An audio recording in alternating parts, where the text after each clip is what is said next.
Hello guys, I am Vinay Pandey and let us solve KBPY 2018 SX Part 1 Chemistry question number 42. Question number 42 says the following compound can readily be prepared by Williamson's ether synthesis by reaction between. This is the ether to be formed, right? One side it is bridged compound and the other side it is benzyl group, right? So if you like in case of Williamson synthesis, what we do, we treat this alcohol with NaOH, right? So it becomes RO minus Na plus. Now we take another R dash X and then this RO minus attacks on R dash X as a nucleophile. It's an SN2 reaction, right? This way we get ether along with NaX. Now this R dash X may be anything, but it cannot be tertiary, it cannot be bridged compound, it cannot be any aromatic compound, it cannot be vinylic, it cannot be propergylic or triple bond like that. Why?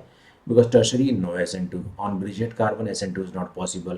With benzene ring, if halogen is connected, then due to partial double bond character, here also attack will not be possible. Similarly, in these two cases also. So, except these cases, this R dash may be anything, right?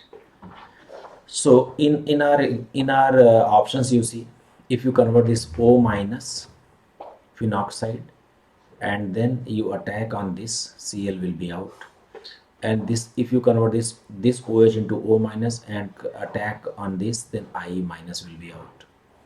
Here it is not possible. If you convert this into O minus, this is not possible. Why?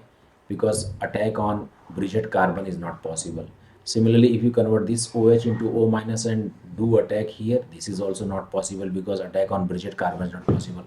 Only A and B can give the given ether, but B is better because in case of A and B, only difference is of leaving group, and Cl minus is the leaving group in option A and I minus is the leaving group in option B, but I minus is better leaving group than Cl minus, and that's why overall the answer most suitable combination for the preparation of this ether must be in option B, and that's why the answer to this question is option B.